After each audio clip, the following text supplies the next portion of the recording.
everyone. Welcome to Monday, Manic Monday. On the 2-point conversion here with the three men from Fantasy and Sessions, and Mr. Dave Klug and his newly minted glassware on his eyes. Hello, everyone. How are you guys doing? What up? What up? Doing great. Doing great. Happy Excited Monday. to be here. This is a long time coming, Gladys. It's going good. It's going good. I have like a little twitch in my eye. It's going to cause my eye to water. So I'm not crying, you guys. If you like start seeing tears fall, it's not. It's tears of happiness, and my right eye keeps twitching for some reason. So today we're going to talk about a lot of things, and apparently maybe not superheroes, because one person, Dun dun dun. Dave, I can't point to him. Yes, that is not a superhero fan. Which take it as you will. So, gentlemen, before we start, let's do introductions because two of you I've never met before, and I'm excited that you're here. So let's start with the two from Fantasy and Sessions. Go as you will. I am Carlos. Some people call me Los for short. From 1/3 of the Fantasy and Session football podcast. I've been a fan of fantasy for about almost a decade now, and me and a couple of my homeboys decided to start a podcast because that's all we were talking about anyway. So we were like, might as well, start a podcast, and here we are. Yay! And Carlos, what is your walk-up music, man? Gotta go with Encore by Jay-Z. Jay-Z is my undeniable GOAT, so I had to go with I do like that song. So Encore all day. All right, and the gentleman who I'm so excited because we might hear him talk but not see his mouth move, and that's going to make me so happy. I have a high-pitched voice. Right. I'm Javar. I'm from Fantasy and Session. We also have Gabe from Fantasy and Session, who's not here today. I've been playing fantasy football since 2010-ish. Really kind of got introduced from Carlos through my best friend. So started playing there, and then over the time, it just became, a part of the crew. It's like 3 or 4 people that just kept talking fantasy, and it was like, hey man, we might as well share some of this info, put it on wax, and see if we can create some magic. And we've been here going on our 3rd year, and it's been a fun ride, man. And just whoever thought, what fantasy world would bring, man. I never knew about the fantasy world on Twitter, and that's also another step in amazing news and stats that you would get that you don't get online. So I love it. Thanks. And what's your walk-up song? My walk-up song, let's see. Oh no, I forgot that part. I didn't think it was. Come on, man. Come on, man. What song get you hyped? All right, I was gonna say anything by Lil Baby, but that's what I'm rocking with right now. No, I'll take it. I like it. It's okay. All right, and Dave, how are you, sir? I'm doing great. Thanks for inviting me on. This is exciting. I'm excited. And little introduction. Yeah, so I'm Dave Klug. You can find most of my stuff over at Football Guys. I'm also doing some stuff for Fantasy Pros on their NFL news desk. I got a few shows that I'm doing every single week that you can catch. I don't even try plugging all the stuff I'm doing anymore because it really just takes too long. So just follow me on Twitter if you're not, at Dave Kluge, Kluge, and you'll be able to see what I got cooking there. Sweet. And your walk-up song? I kind of went with a deep cut here. Some people might not know this. I'm a little bit of a metalhead though. So "Blood and Thunder" by Mastodon. That song just makes me want to run through a wall every time I hear it. It gets me so jacked up. So "Blood and Thunder" by Mastodon. I know Mastodon. I don't particularly know that song. And as you guys can tell, that was probably the walk-up songs are the most favorite part for me. So Dave, you just generally said that you don't really plug your stuff, which actually was the next question. So we're moving on to the Fantasy and Session because I really, really, really, really, really want you guys to talk about your charity fantasy event, which I'm in, okay, FYI, and this isn't about me, but it is. The division I'm in, also Troy King is in, and King Loan, and we have a gentlewoman's bet on who's going to come in higher, but since I'm going to win the division, it's kind of like a moot point. But if anyone has any ideas on what the bet should be, I just need you to let me know, because we're having a hard time deciding what actually we should bet. So, put it in the chat in that league and see if people in the league can come up with something. Oh, good idea. Good idea. I like Sleeper. Yep. It does have a chat. Yeah. All right. I always like jersey bets too. Like whoever comes in first place, you get a jersey for that person. Everyone chips in a little bit of money. That's always a fun one too for the charity leagues. Okay. I think Troy would look really good in a Steelers Ben Roethlisberger jersey. I think he would look really good in that. That's a really good idea. I like it. He might enjoy that.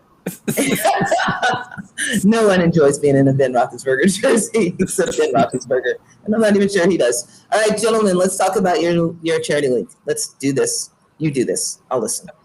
So last year we began a Black Lives Matter charity league, and where over half the proceeds go to a charity that's support minorities. It could be like through their just helping them after school with lunches, or they helping people with backpacks, or they helping support and help people learn about police brutality or certain of those things. Whereas this year we chose 4 charities, and everybody in the league votes on it, which charities we're going to give the money to. Last year we gave over 650 or something like that, and this year we're doubling it, and we're going to be able to give 15.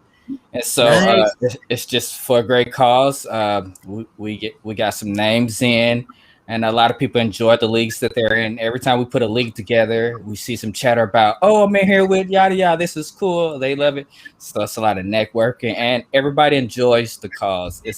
We've been getting a lot of support from it. A lot of people just really enjoy what we're doing, even if they can't join, they donated, or they just retweeted and told others to join. But it's been a fun ride. I starting our podcast 3 years ago. I never would have thought we'd be able to make an impact like this. So we appreciate all support, and we're going to keep growing. And it's been fun. It really started up because we didn't get in the Scott Fish Bowl. It was like, hey, let's create our own. It was like, no, we didn't get in again. You know what? We're going to create our own, and we're here. And now we're in the Scott Fish Bowl too. So while creating Best of both worlds. Right. Really support Scott Fish. Some of the motivation came from not getting in his league. So it's just funny how a good turned into, a bad on our end will turn into a good. So yeah, that's pretty much the league and the whole ordeal, how it started and everything. The most impressive, the most interesting part for me were your divisional names. Tell people about your divisional names, how each division is named. Well, so we just as you know, it's a lot of people who have been killed through police brutality. So we just chose certain names and people just to kind of remember them, and also just to remind people that this is going on. So when you look at your league, you see the name, you like that person died to police brutality. So it's just basically just trying to educate people, and they'll pass the message on, like, this is a problem, this is going on, and that's really what it's for, just to remember people who died through this, and just to keep the word going on, because the more you talk about it, the more people that don't know or realize it's a problem realize it is a problem. Okay, and just so everyone knows, I'm in the Antwon Rose II Division. Spelling Antwon is his first name, Rose second. If you want to Google and find out his story, then please feel free to do so. Again, thank you, gentlemen. That's pretty remarkable. Actually, it's awesome, and thank you, Scott Fish, for not allowing them in your league so they can shout out Scott. And again, thank you for everybody that supported it. It's like we wanted to double what we did last year, and the fantasy community came through like crazy with that. So we're just trying to keep growing and keep giving back to a good cause, man. And it's really weird for all the stupid shit that goes on Twitter on fantasy. The fantasy community usually really pulls together for charity events. And I just wanted to give a shout out to the fantasy community that pulls together. It's really, really remarkable. And so, Dave, you have to follow that with talking about some of your podcasts. I was going to go first with you, but you said you don't like to plug your stuff. So you wouldn't have to follow them, which is, but go ahead. Yeah, I mean, that's tough to follow, what you guys are doing, Javar and Carlos, that's awesome. I mean, we've seen this time and time again where these like charity leagues just keep growing and growing and growing. So like, way to take that initiative, get something started and turn it into something bigger. Like that's what you want to do, is grow it year over year. So props to you guys for doing that. It's an awesome cause. Hopefully I can get to be a part of that sometime. I absolutely love it. I'm not doing anything charity related, so it's kind of tough to follow that up. I mean, I'm just talking football. I got a show on Tuesday with Lauren Carpenter that you can find on the Football Guys website. Got a show on Wednesday that you could also find on the Football Guys website. That is with Troy King and Victoria Geary, and that's our mailbag show. And then on Thursdays, I'm doing the Launchpad. And the whole premise of that show, that's just an independent show that I run through my own YouTube and my own Twitter page. But I feel like I'm kind of in this place where I'm kind of in the middle, where I've still got my ear to the streets, and I see the younger people that are coming up and trying to make a name for themselves in the business. But I also have some connections with some bigger people. So what I try to do is bring two analysts on. One is, an established full-time person that's been doing this for a little while, and then I try to bring an up-and-comer on there. So, for instance, Adam Hutchison, a friend of mine, is a physical therapist, and he studies injuries. So I had a connection with Stefania Bell. So I brought the two of them on together. We did a whole show on injuries. I had Chris Robin on recently, who's a DFS guy, and my good friend Jordan Vanek, who's trying to come up as a DFS guy. Brought both of them on and did a show on DFS. So it's just a way for smaller accounts that are trying to grow to get out there, reach an audience that's going to have similar interest to what they're doing and just help people grow a little bit. So that's the show that I'm doing independently on Thursdays right now, and I'm loving that one. That sounds awesome, actually. And that's on the YouTube? It's on YouTube? Yeah, I mean, most of the views come just straight through Twitter. We stream it to Periscope, but you can find it on my YouTube page as well. What's it called? I'm sorry, one more time. Dave Kluge _SFF is the YouTube page, but the show is called The Launchpad. And we've had some great guests so far. Keith Cummings has been on there, Stefania Bell. We got Scott Hansen, actually just scheduled him. So he'll be coming on before the season kicks off. So it's a really fun show and a good way to not only see some of your favorite big-time analysts, but also get exposed to some newer people that are trying to come up. All right, gentlemen. Now we get into my fun portion of the show, where you're going to rank positions of the Atlanta Falcons, Chicago Bears, and Pittsburgh Steelers quarterbacks, running backs, and wide receivers. First, second, and third, according to fantasy, how you would play them in fantasy, not in RL, because no one really cares about RL anymore. All we care about are our fantasy teams. That's all that really matters. So, ranking the quarterbacks. Who wants to go first? Carlos, you look like you want to go first.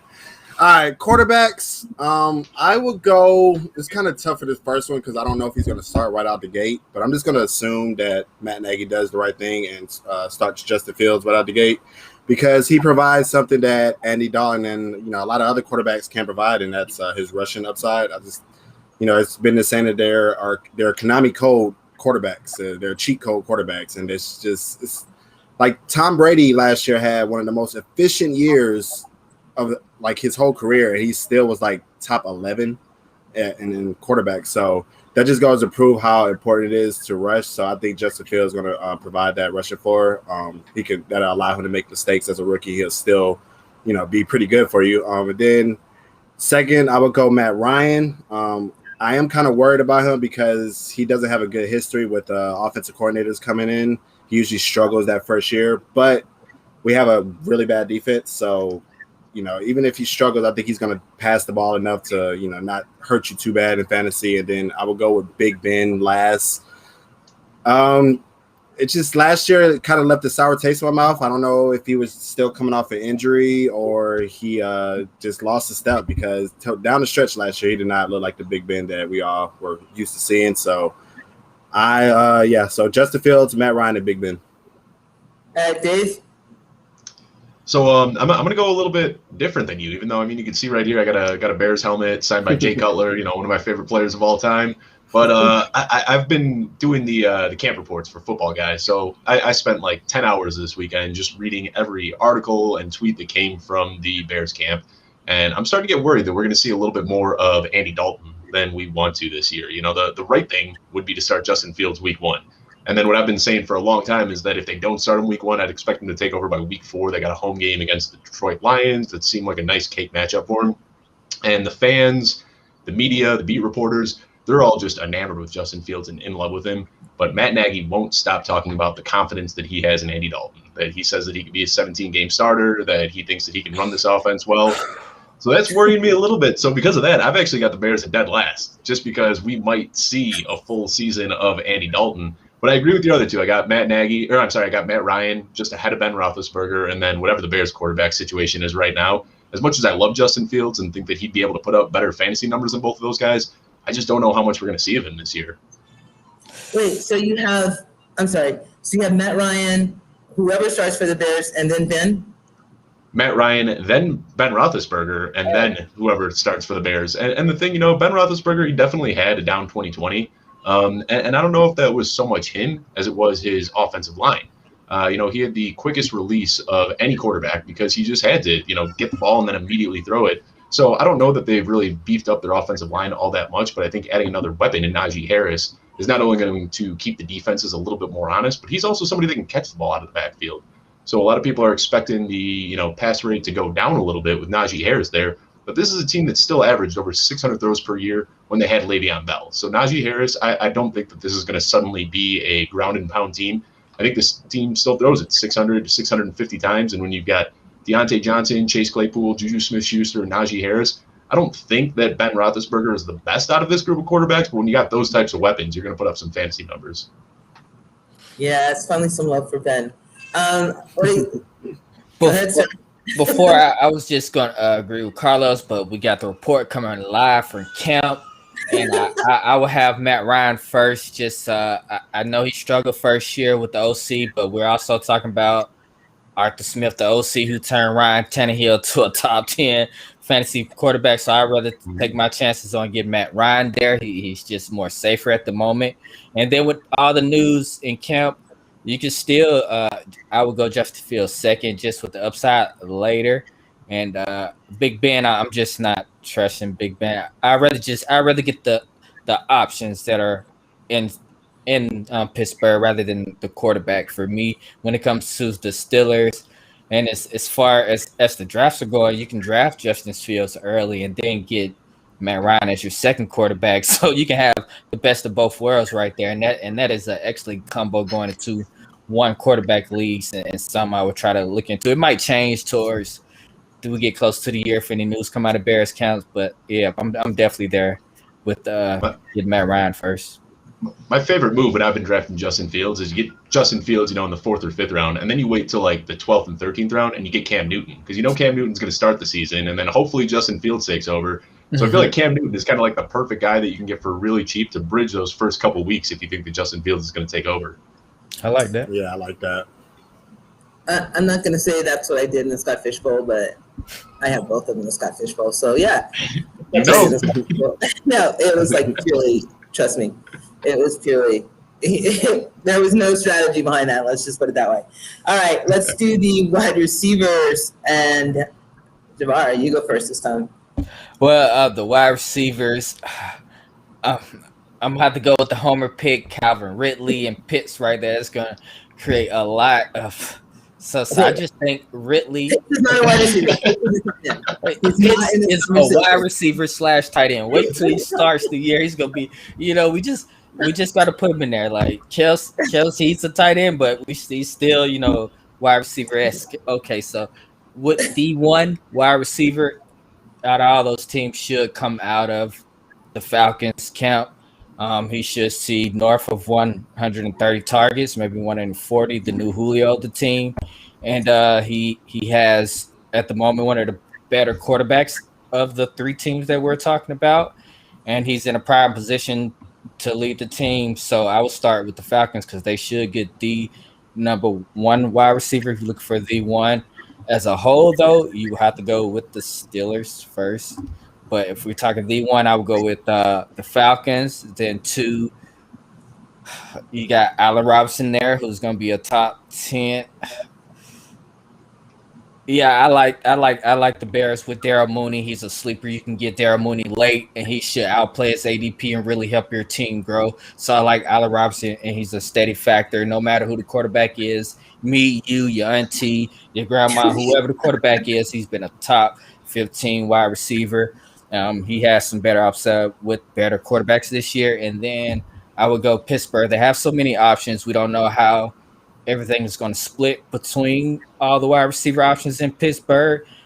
We can't even say if a guy on their team is going to get north of 130, maybe, possibly. It's three guys there. Claypool should eat and get a good portion. Then you got Juju.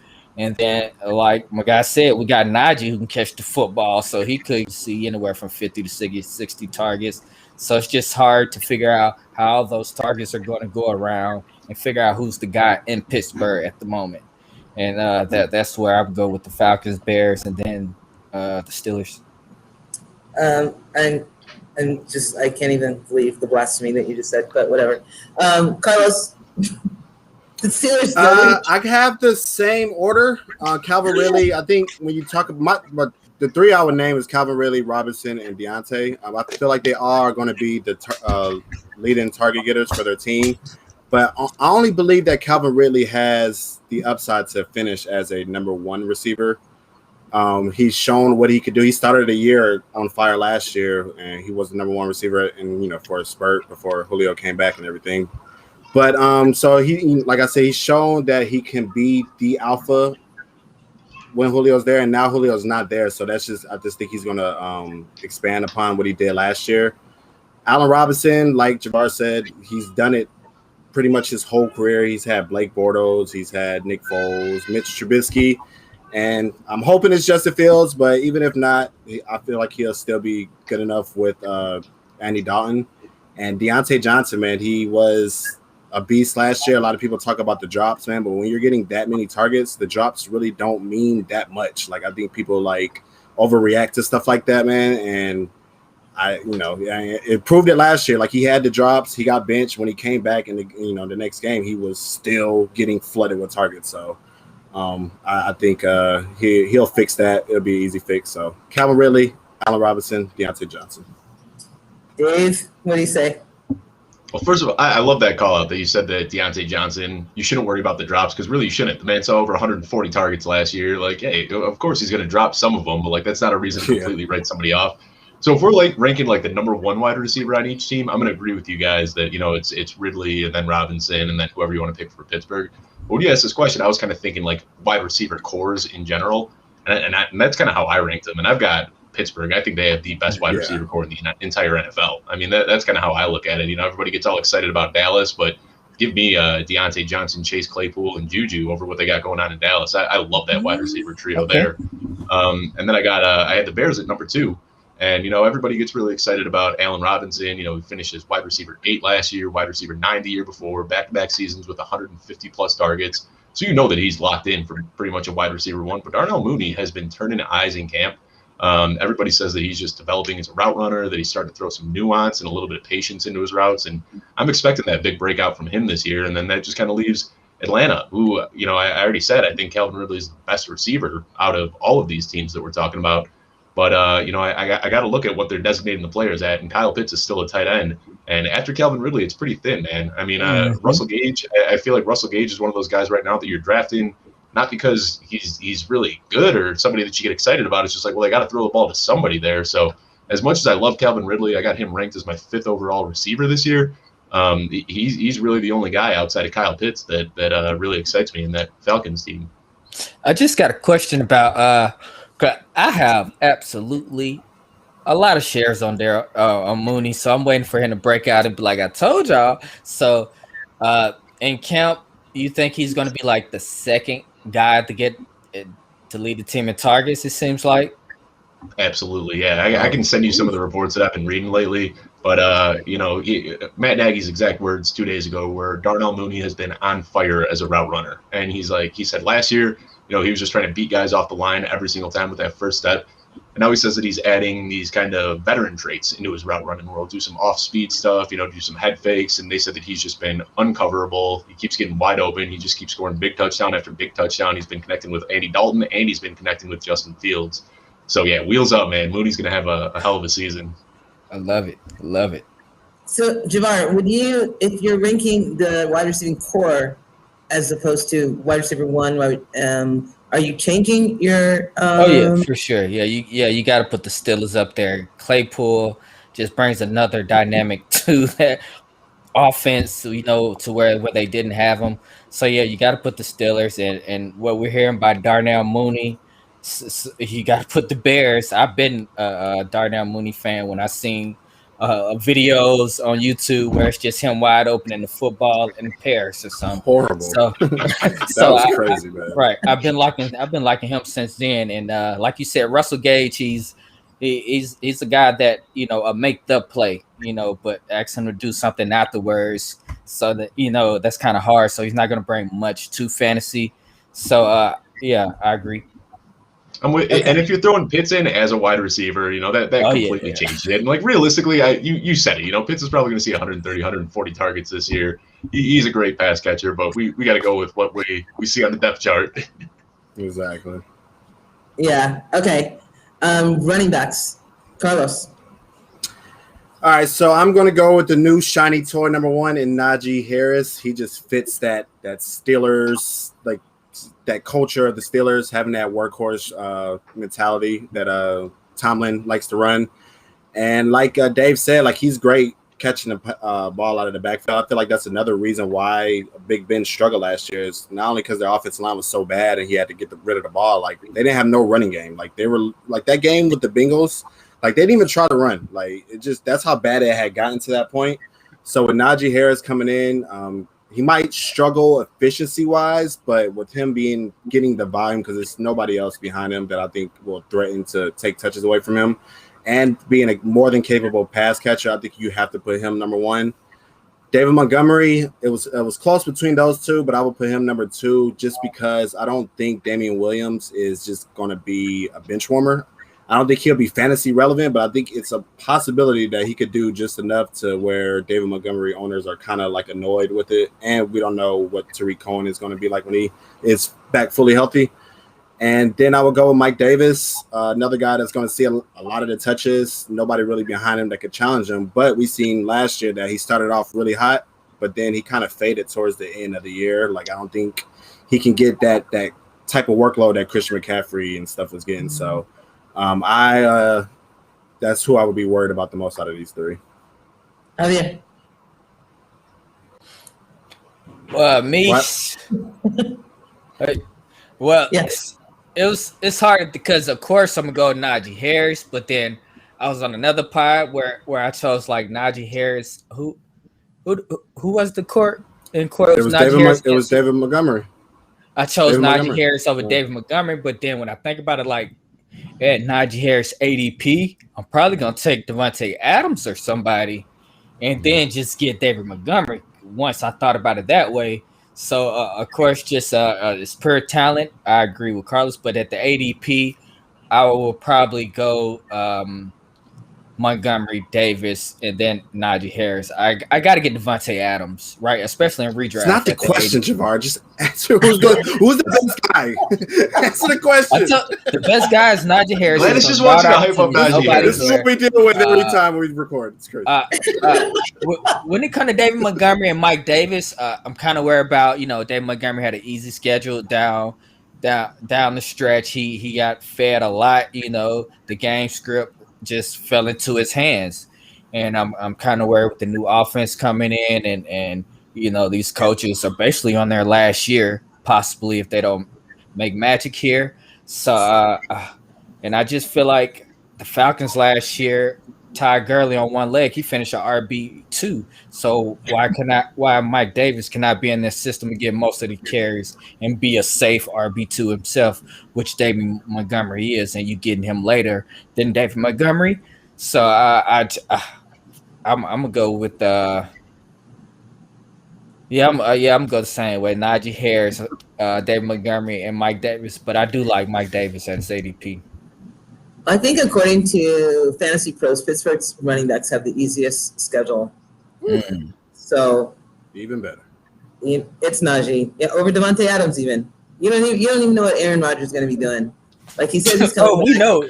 He's been playing for how many years? We know what he's Bad gonna Aaron do. Rodgers is somebody you don't want to play with.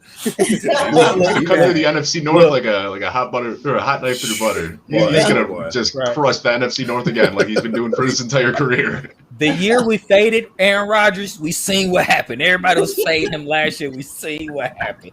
Do not fade that man. He's a Hall of Famer. No. No, I just shared my first article today, and what it was, I wrote my first article a year ago today, and got it published on this website that I was writing for. Shared it on Twitter.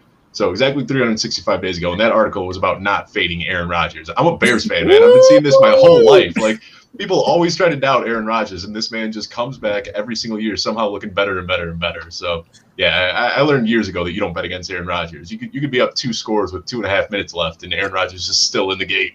Right, him or Brady, don't bet against him. Him Exactly.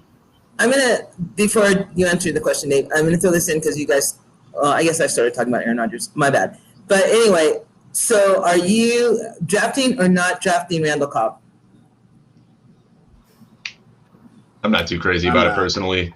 In I think best he's ball, gonna I have- love Marquez Valdes-Scantling. That's my guy. I like Marquez Valdes-Scantling. When I don't have to worry about when to start him, just putting him in a best ball league, knowing that you're going to get like 3 or 4 weeks out of him.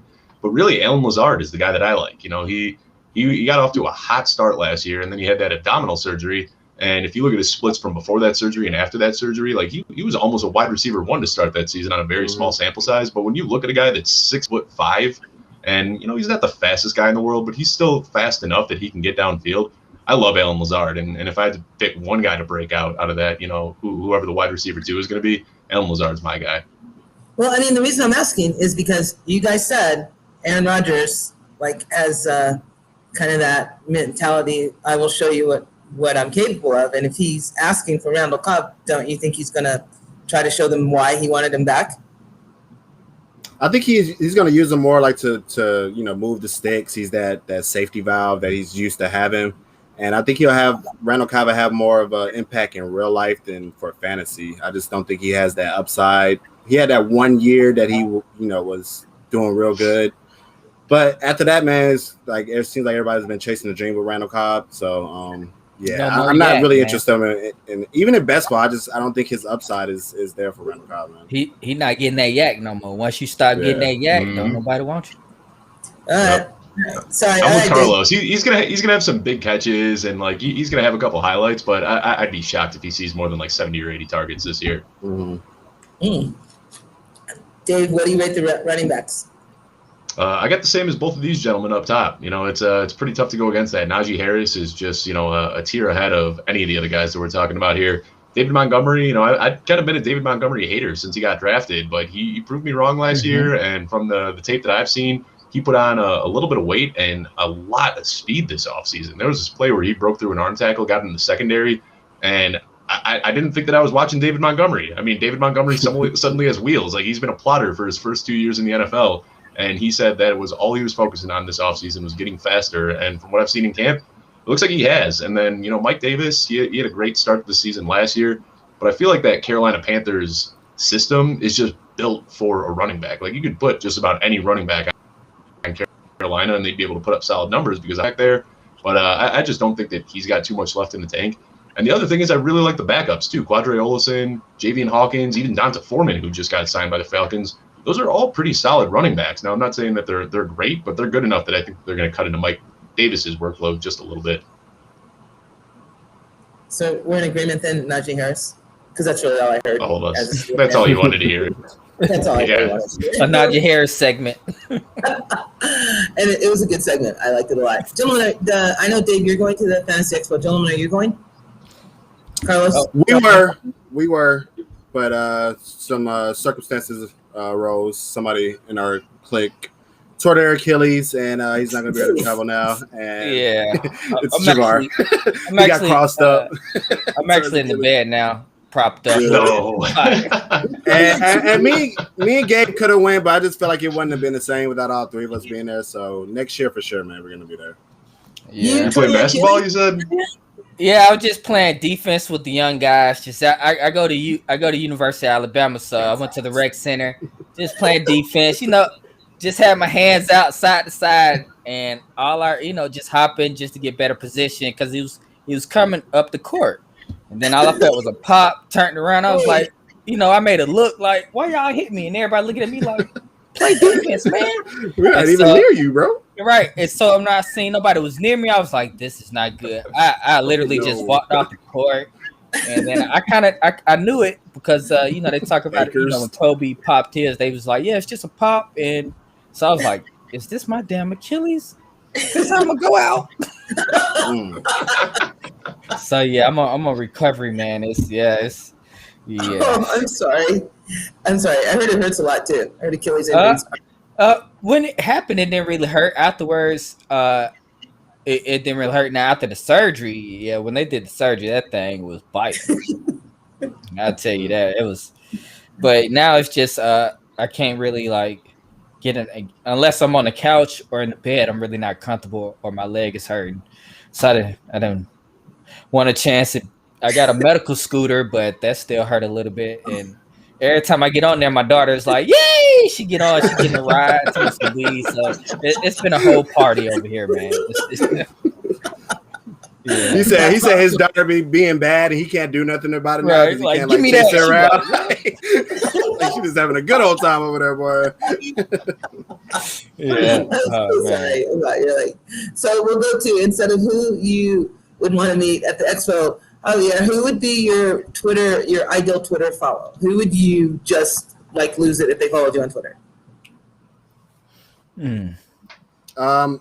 For me, it'll be, I couldn't decide between the two, but it would be either Mike Clay or JJ Zacharyson. The reason being because they're super analytical, and that's what I like to look at. I like to look at the analytics when it comes to fantasy football. Like I didn't know anything about like regression, stuff like that until Mike Clay came along. I remember like emailing him, like getting advice from him, like way back before he was even with ESPN. And JJ Zacharyson is the same way, man. I just feel like they both taken my fantasy knowledge to the next level. They made me become a better player and like a better researcher, like to know what to look for. So definitely one of those two, JJ or Mike Clay.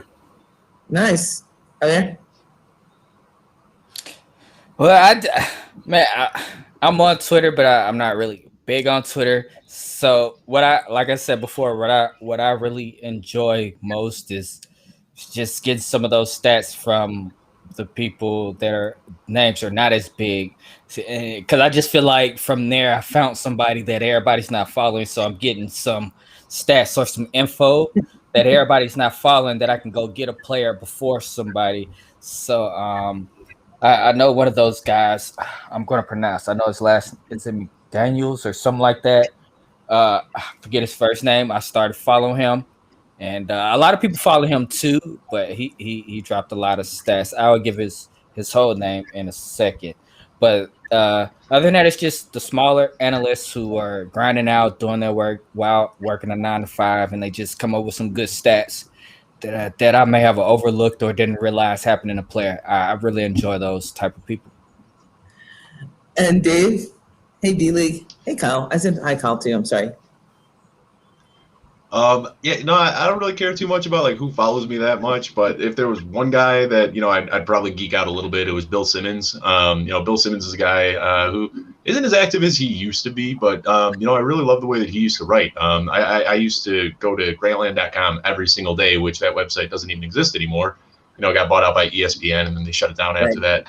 But he's just a writer that I like the analytics and all that stuff, but like reading his stuff, it's more just like it feels like a fan is writing something. Like it just like comes from the heart, like it's very emotional, and I really like that kind of writing. So that website came out when I was, I want to say 18 or 19 years old, and I was just obsessed with it. I'd sign on every single morning, read every single article that was published by every author on that website. And I feel like that's kind of where I got the initiative and the drive to start writing, because I realized I could just write like a fan and people would be into it.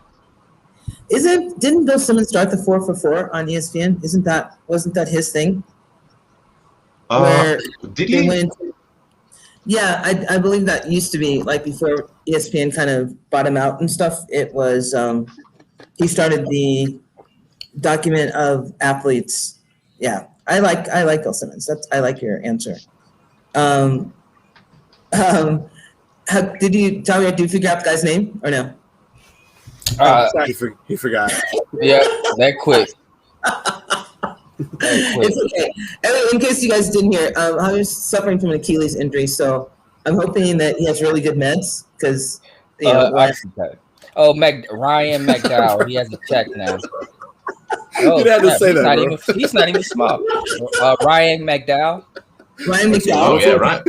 He's an awesome guy. He's going to be at the expo next week. Hey, Ryan's a good dude. Right. And I start, Ryan, yeah. Yes, he I know, like during the quarantine last year, he dropped a lot of stats and threads that just helped me out with certain players and sleepers and stuff. So yeah, I like I said, I like accounts like that. You just find and they're doing their work and they're sharing it, and that's awesome. Yeah, he didn't have to tell us what drugs you're on. I wasn't going for that, but thanks. Thanks for that anyway. Bailey, I just want to say that we did not have a siren until you started chatting with us, so I'm blaming that all on you. All right, guys, what fantasy player do you have the most stock share? Wait, how many leagues are you in, Javi? How many leagues are you in? Fantasy leagues, not counting best ball. Not counting best ball. I think that was to you, Javar.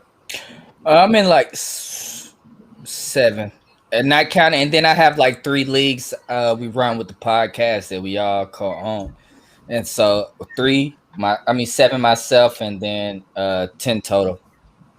You're in 10 total leagues, not counting best ball. Not counting best ball. Okay, Carlos, how many are you in? I am in 13 leagues right now. And I promised myself that I was going to trim down after last year because I was in school full time. I was working as a supervisor at my job, and I was also in like 10 leagues. And I was like, it was to a point where it almost wasn't that fun because I was always doing like having to do waivers, like can I make a trade here or whatever. But it's just so hard to say no. People ask me to join, and I'm like, yeah, sure, why not? So they're mostly Dynasty, though, so I would say that kind of helps out because in season and Dynasty, you don't need to make too many moves. Waiver wires all dried up, and you make maybe a couple trades like when it's like playoff time to kind of like bolster your lineup, or maybe if you're rebuilding to kind of get some picks for next year. But yeah, as of now, man, 13.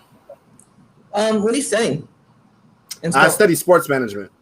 Management nice. With a minor in mass communications. I actually just graduated in May, so have a lot more time on my hands. Congratulations. Thank you. You're welcome. Thank you. Dave, how many leagues are you in? I am in 8 total. I do 4 redraft leagues and I do 4 dynasty leagues, and that's my cap. I spend a lot of time doing shows and writing articles and studying and prepping show sheets and all that. I don't have time for more than 8 leagues. But best ball, I think I'm pushing about 250 there. Best ball is the way, especially if you're doing this, the analyst thing. Best ball is the way, man, because all you have to do is draft and just set it and forget it. And it's so fun watching how players like values change too. Like back in May, I was getting Joe Mixon in the 5th, 6th round. Allen Robinson was going in like the 7th, 8th round, and then like just being able to take advantage of those discrepancies that you see early in the offseason. Yeah, best ball is a ton of fun. I usually get like 5 a weekend at least. Saquon Barkley was just going in the 2nd round before the news came out today. I just joined 2 Puppy 2 best ball tournaments on Underdog. Got him in the 2nd round in both of those, man. I was ecstatic. Yeah, you can get Saquon Barkley and Jonathan Taylor at the turn. It's crazy insane. Right now. Insane. Javar, in your leagues, who was the player that you have the most stock in? Who do you have on most of your leagues? I've been getting. I went out and got a lot of. Because I play a lot of Dynasty, Cortland Sutton and DJ Shark. I feel like, everybody just forgot about Cortland last year, and they were just giving him away for a bag of chips. And then my DJ Shark shares, I ended up getting him towards the end of the season last year. Everybody forgot about Trevor Lawrence was going to be his quarterback. It's going to be a whole new. I didn't know who the head coach was going to be, but I was like, they're going to get the number 1 quarterback. That could only mean upside. And they're going to get a lot of targets. So Cortland Sutton and DJ Shark have been my guys. In redraft, you can get Shark later. Some people are starting to get on Cortland now and draft him a little round or two early to where he was going. But DJ Shark, you can really get him late, and it's a good possibility that he lead that team in targets. So I love those two guys right there, especially Cortland. He's kind of like an Allen Robinson guy. He's proved he can do it with any quarterback. So I believe he's just, as long as he's healthy, he should be the same guy. DJ Shark still got to prove a little bit, but he's a freak athlete at that frame size with that speed. So that's why I love DJ Shark upside, and those are my two players. I got a lot of shares though. For the Cortland Sutton pick, who would you rather see under center with him, Locke or Bridgewater? At this point, it with him, it really doesn't matter. But I think as far as Judy, you may want to see Bridgewater because he may be a little bit more accurate on the the shorter passes and things, so that may help Judy more so. But with Cortland, I don't think it matters. Okay, Carlos, who do you have the most stock in? I think the player I have the most stock in is easily DJ Moore. I've been kind of scooping him up anywhere I can, mainly because it seems like a lot of people are down on him. This guy that's super young, and he's coming off of 2 straight 1,000-yard seasons. Only thing that's keeping him back is the touchdowns. I think he had 10 end zone targets last year and came away with 0. And we all know that touchdowns are the most fickle stat when it comes to fantasy. Somebody can have 0 touchdowns and come back like Melvin Gordon. The next year he came back, he was lighting the league up the second year. So I just think it's only a matter of time before that positive regression hits for DJ Moore. And so yeah, I've been loading up on DJ Moore wherever I can. Dave? Love the Cortland Sutton call out, by the way, Javar. That's like one of my favorite guys. If you go on my Twitter page, my pinned tweet as Cortland Sutton as the photo on there, talking about value receivers you can get. Love Cortland Sutton, but my guy is Chris Carson. I mean, it's just crazy right now that there's a guy who is on a team that loves running the ball. Mm-hmm. He's got almost no competition for running backs. Don't even try to tell me Rashad Penny's going to be a thing because people have been saying that for 4 years and it's not happening. Chris Carson is a guy that, injuries have certainly been a problem over the years. And the thing with his injuries is they always come like when fantasy managers need it most in the playoffs. So I feel like because of that, people have this like really sour opinion on Cortland Sutton for whatever reason. And he's a guy that I don't think he's got the potential to ever be a Christian McCaffrey, Dalvin Cook type guy. But I think his floor when he's healthy, all we've seen for the last couple of years is this guy is a low-end wide receiver or a low-end running back 1. And you can draft him in the 3rd or 4th round. So right now, I told you I'm at over 200 best ball leagues. And I've got Chris Carson in almost 50% of them because I can't pass on him in the 3rd round. Like, it's crazy to me that he just keeps dropping into the 3rd round. I love Chris Carson in redraft. Just in Dynasty, I'm just so scared. But redraft, I love him. Yeah. Dude, everybody always – because everyone knows I'm the Cortland – or the Chris Carson guy and all these Dynasty leagues. I mean, people are always sending me these offers like, hey, you want my Chris Carson? And I'm like, no, like he's got 1 more year left in the tank and I'm cashing out on that in redraft, but no, I don't want him in Dynasty. Here's a question I just thought of. Does whether a player is vaccinated or not, does that impact whether you will draft him in fantasy? Not for me personally. Not at this point. It's NFL. A lot of money going on. They're going to figure it out. They're going to figure it out. Dave? I mean, the only guy I've kind of been fading is Cole Beasley, and that's because he's thrown around retirement over vaccination. So that's a little bit different. But outside of him, I haven't really paid too much attention to the vaccination news. Okay. I saw a Lamar Jackson interview today on NFL Network. And he's had COVID twice. Like, that's scary. That is scary, especially for a professional athlete, because I think it messes with your breathing. That's just scary. All right, we're gonna skip Dave, the Marvel DC question, since you know nothing about superheroes, which really makes my little parts hurt. What NFL game are you most looking forward to, Javar? Well, not a particular NFL game, but what I've been raving about this season is just being able to watch certain teams and their offense and be excited to watch them that we couldn't watch before, like Washington with all those weapons and guys, or New York Giants. They seem like they can be a little bit exciting. I wanted to watch Cincinnati Bengals, but I hear they're doing a lot of struggling over there. So I don't know how exciting, and then what's going on with the Chargers in LA. So I'm really just excited just to watch multiple football games because it's not going to be like last year where it's a good team and, a team that has a good defense and not a good offense where the game is lopsided. It's going to be more exciting. The NFL is made to protect the offensive players now, and now we have a lot of teams that have a lot of offensive power. We should get a lot of highlights, and it should go back to the old NFL where I just felt like last year wasn't that exciting, maybe because fans weren't there.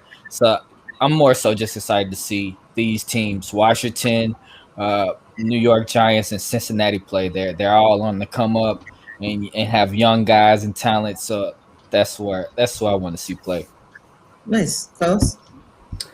Mine is Green Bay versus Kansas City. I think that is week 7 or 9. It's one of those 2 weeks. But you got Aaron Rodgers versus Kansas City, 2 high-powered offenses, 2 of the greatest quarterbacks that we have seen going against each other. And, Aaron Rodgers is he's super competitive, man. So he's going to be doing his best to try to take down Mahomes. So I just think that gives me that the Rams and Kansas City, when they played that Monday night football game, I think they had to relocate it. It was supposed to be in Mexico a couple years ago, but they relocated it.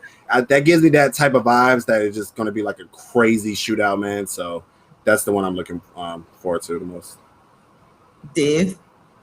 Yeah, I'm going to give a boring answer here, but it's whatever game is Justin Fields' first start. That's the one that I'm most excited about.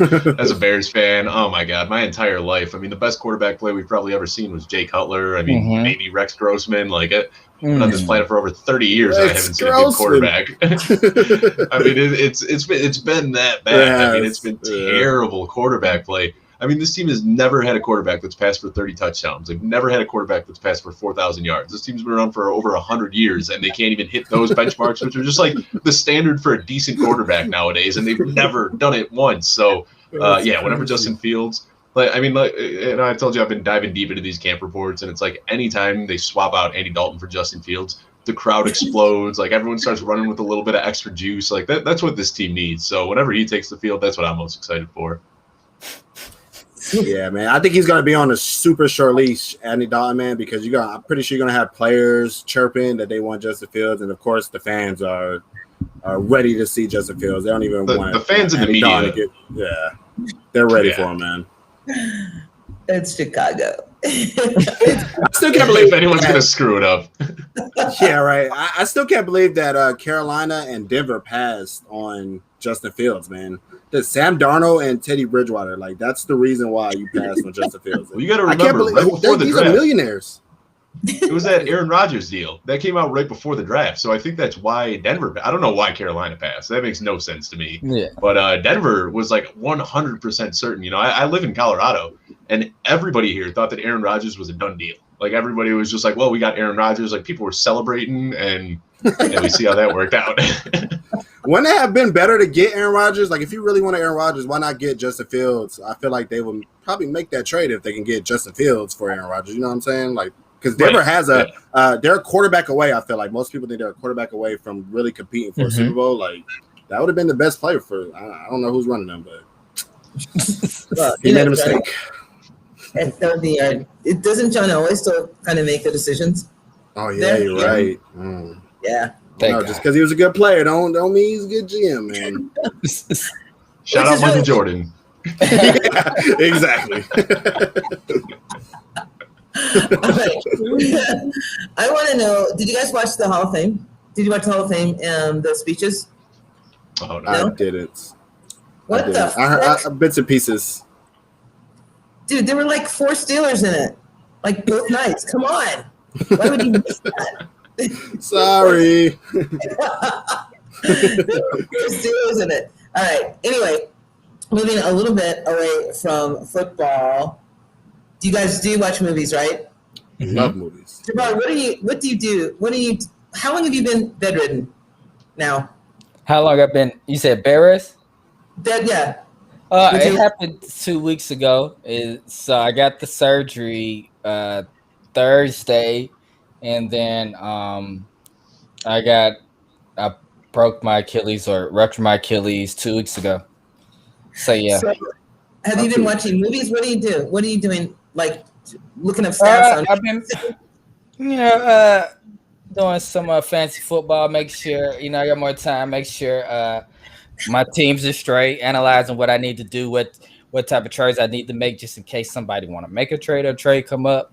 So I've been looking for with those teams and just been on the couch playing Warzone. I haven't really watched much TV. I just been reading up on some sports, watching some of the Olympics, and just seeing what the Hawks are doing. The Atlanta Braves are becoming a little bit exciting now. They're starting to do something a little bit, and they still have a chance to win their division. So just been trying to check back on the Braves and see if I need to start watching them again. But other than that, that's just really just trying to be around the house and not being my fiance way. She already claims she's taking care of 2 kids around here now. So. What was your favorite Olympic moment? My favorite, it had to be the sprint runner when the ladies from Jamaica won it, and she even broke the record. And she was kind of showing off a little bit where she could have shaved some more time off the record. She didn't, just show off. So, they just showed a lot of confidence and swagger and a lot of hard work that she done put in just to know, I'm one and I'm here, because she had to come back for injury, her story. So I really, enjoy, watching her go out there and run as a professional. And so, yeah, and that some of the shot puts were I ended up watching some of the shot puts too. So that was kind of interesting seeing the guys go in a circle and throwing the ball so far. In a circle. Yeah. That was Dave, what was your favorite Olympic moment? Seeing Sydney McLaughlin go out there and just kill the 400-meter hurdle, that was awesome. I mean, she's just a machine, and like watching her is a ton of fun. But for me, it was actually the women's skateboarding.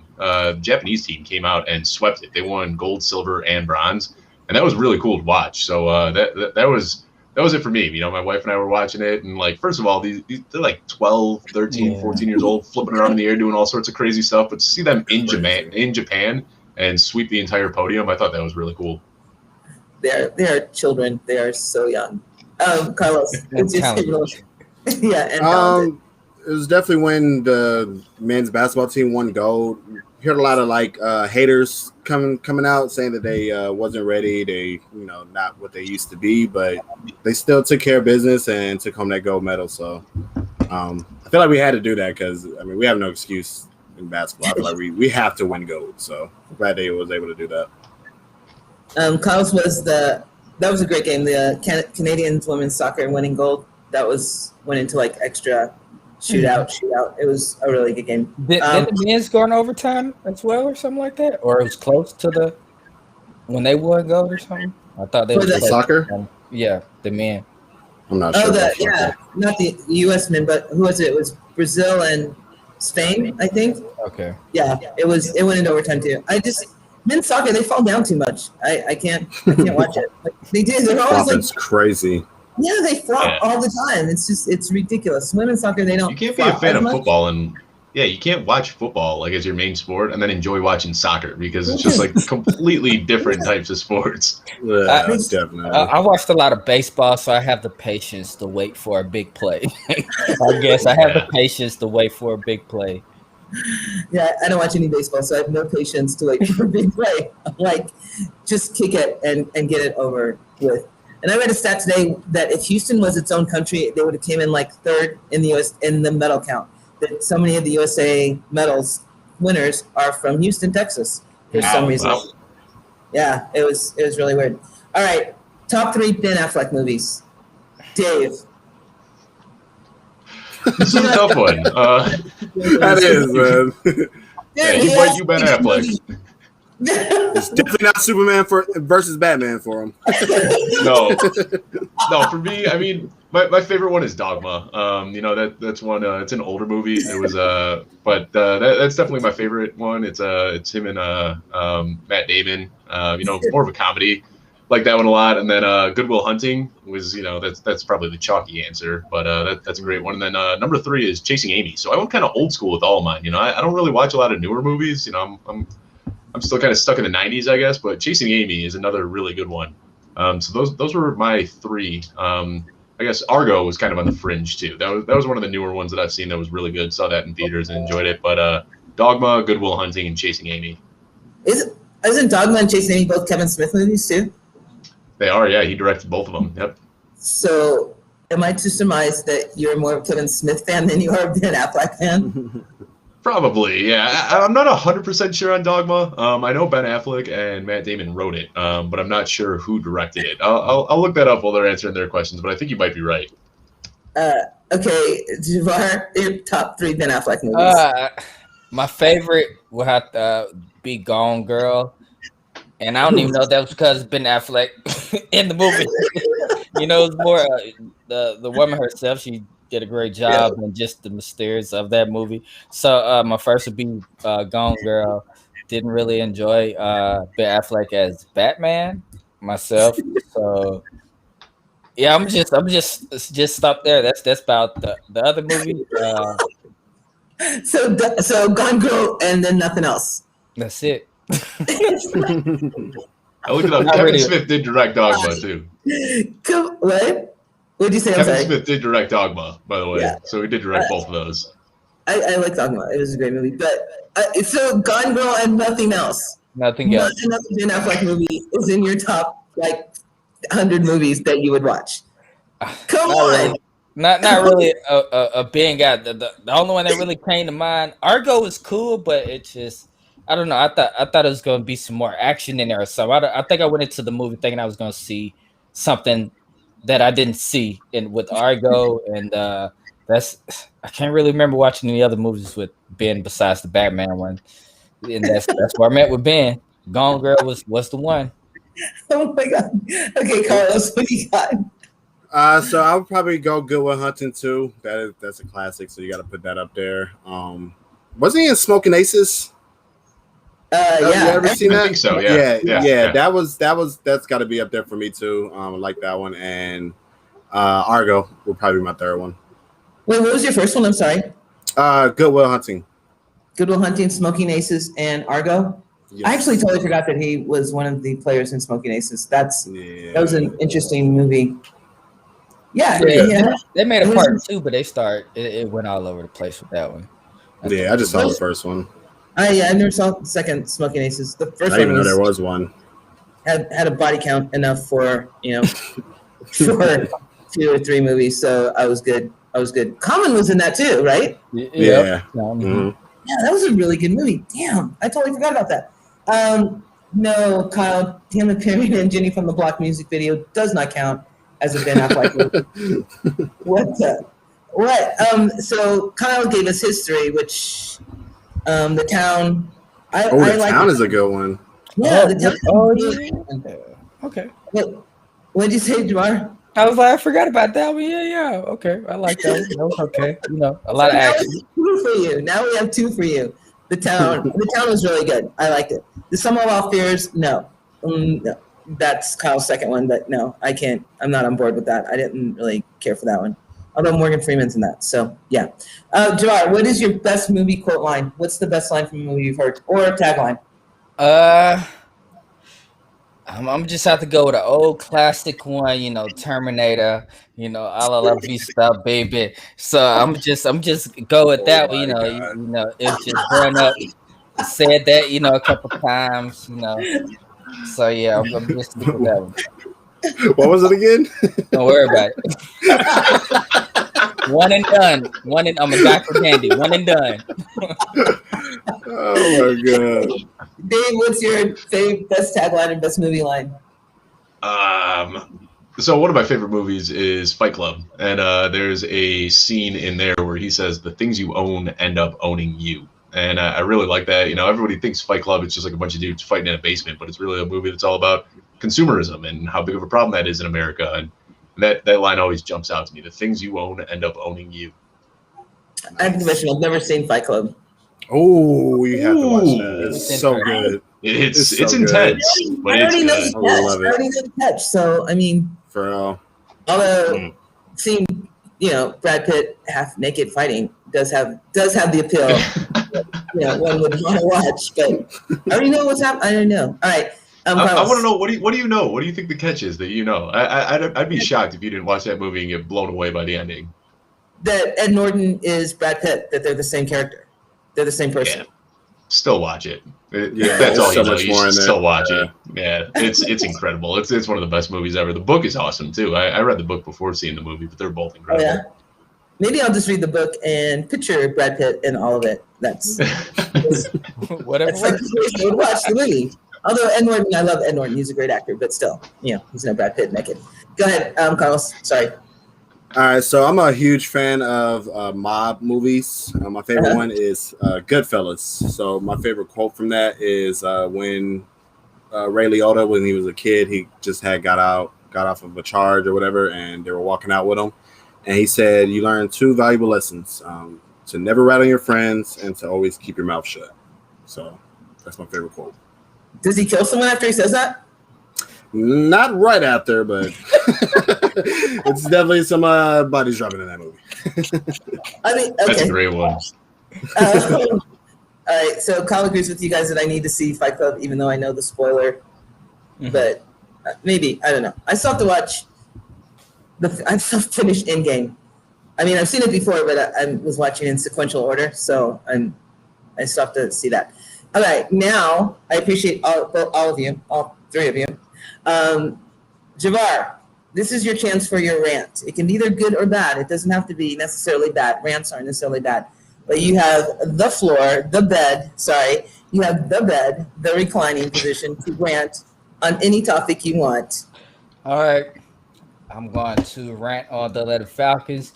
Do not break my heart ever again. I haven't been right since Tom Brady stumped all over it. Let's get it together. We have Pitts. We have a good OC. We have a decent team. Let's find some people who slip through the cracks on defense to just show up, and let's have another magical year. And I don't have to hear anything from anybody talking about the Falcons. Thank you. Go Falcons. That's it. So all last year, sometimes through the mid-season, I put the Will Smith. He had a crying emoji. I had to put a Will Smith crying with the Falcons hat on as my emoji on Twitter because it was just sad. The rest of it. We woke up Sunday morning and it was like, "You watching this shit today or not?" That's how the group chat with each other. You watching this today? Man, they done broke my heart enough. I guess I could watch to see if I can find some upside on the team somewhere or something. So I want to watch the game next year with pride. Please come back, Atlanta Falcons. Thank you. You're very, very good. I understand. I don't understand your pain. I do understand your pain. Yes. I wanted to say all Atlanta sports, but we'll just stick with the Falcons. You don't live in Atlanta, though, do you? Not right now. I'm in Tuscaloosa. So I do go to University of Alabama, so we are winning something. So I do get to see a team winning football, but yeah. Traitor, man. Such a traitor. Yeah. My first game was LSU with Burrow against Alabama. So that was like my first introduction to the SEC. And it was crazy. That's a nice intro. Right. That's a nice intro. Dave, your rant. Mine's going to be about, the whole FF Twitter community. I'm sick of people telling other people how to run their Twitter accounts. If somebody wants to post stupid videos all day, if somebody wants to make jokes, if somebody wants to be sarcastic, let them do it. Like, if you don't like the way somebody's handling themselves on Twitter, just mute them, ignore them, don't follow them. Like, that's all there is. I can't stand when I see people chirping on other people's accounts and saying, like, oh, you're engagement farming, you're clout chasing, trying to put these stupid labels on it. It's Twitter. Let people do whatever they want on there and leave them alone if you don't like it. I totally agree. I agree. Here. Carlos. I'm gonna go with the Falcons too, man. It's been about 4 or 5 years. I think it's time that we let go of the 28-3 jokes. We are hurting enough as it is, and we're just starting to get over it. So every time I'm getting over it, I get on Twitter and I see some type of joke, and it does make me chuckle. But afterwards, I'm very mad. So please, just stop. leave it alone, man. Just leave it alone. It's over. They beat us. I think the I only can't way cry we'll no get more. I can't cry no more. the only way we'll get past that is with Matt Ryan is not the quarterback, or we win a ship. But I think once Matt Ryan is gone, maybe we'll forget that. Leave us alone. Last year was Hurting rough over here. too, man. Oh my god, that was the worst day of my life.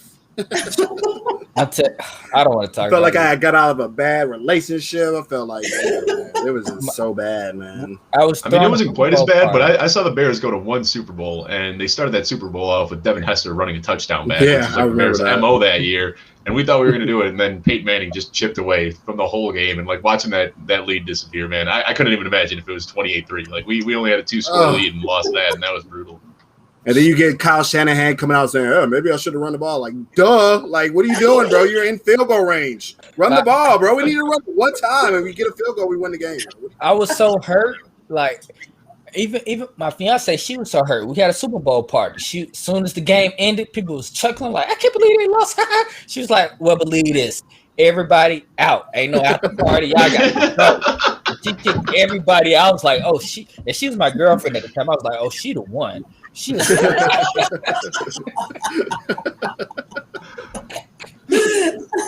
yeah. So I made all my life changing decisions on that moment right there. That's hilarious. I'm pretty sure that's just spectacular. That's the way to go. Before we leave, Javar and Carlos, please, one more time, tell us about your charity fantasy football league, gentlemen. Yes, so it's called the Session Takeover. It's where we are running a multi-league charity tournament where half of the proceed is going to get donated to a charity that we're currently voting on. So if you haven't heard about it, I believe all the spots are full now, but if you would like to support, you can always donate to the charity that we choose. There'll be more information about that charity after all the leagues are done voting. So just be on the lookout for that. In the future years, hopefully expand even more. And thanks again for all the support, everyone. Yes, it's a really, it's like at Fantasy in Sessions, you guys, and it's a really good charities that we're voting on, and all of them are worthy. So send your money in so they can send more money to one of those charities. Dave, where can we find you, sir, in your mini podcasts? Yeah, you can find me on Twitter at Dave Kluge, Kluge, and then you can find all of my written long-form content on Football Guys, and then all of my quick-hitting news analysis at Fantasy Bros. And Javar, where can we find you, my friend? But you're not on Twitter, right? On Twitter at Javar in Session, or you can find me at Fantasy in Session, the letter N in Session. On Twitter, we're mainly dropping now just every Wednesday night. Just we call it the news you can use with a question mark, because some of it's just coach talk, and we just talk about all the talk that's going on in the preseason now, and kind of what to believe and what to believe, and what not to believe. So yeah, that's what we're doing right now. And Carlos, newly graduated. The same. Yeah, at Loso No on Twitter, and of course at Fantasy in Session. And be on the lookout when the season starts. We'll be back to our classic game by game breakdown, where we just go through all the games and talks about some starts and sits that you can be looking forward to in the coming weeks. So be on the lookout for that. When does that drop? Is that like a podcast? No, we do. That's our podcast. We break it up into two parts, where we basically just go through all the games and talk about who you should be looking at to start, who you should be looking at to fade, and a couple of sleeper picks and stuff like that. Is that also on Wednesday? Yeah, we kind of switch up the days, but it's usually like Wednesday and Thursday, or Wednesday and Friday. All right, and thank you all for being here and for participating. Thank you. No, and we're really sorry we missed the superhero portion, but one member of the gang does not watch superheroes. We will not mention any names, Dave Klug. But other than that, it was perfect. You guys are perfect. If you guys want to win your fantasy season this year, these three gentlemen are three gentlemen that you definitely should be listening to. If you want to get involved in charity, these two gentlemen are two gentlemen that you should be looking up. And thank you, Kyle, for all your input. As always, thank you, B-League, for coming on when the sirens are on. Thank you, Dave. Thank you, Carlos. Thank you, Javar. Sorry for messing up your name earlier. I don't know. It's my brother-in-law's name too. I messed it up. I'm sorry. I hope you feel better soon. You guys have a good time, Dave, at the Fantasy Expo. And I appreciate all of you. Appreciate the ones that are watching. We'll see you in 2 weeks. Goodbye and good night. Thank you, guys. Peace.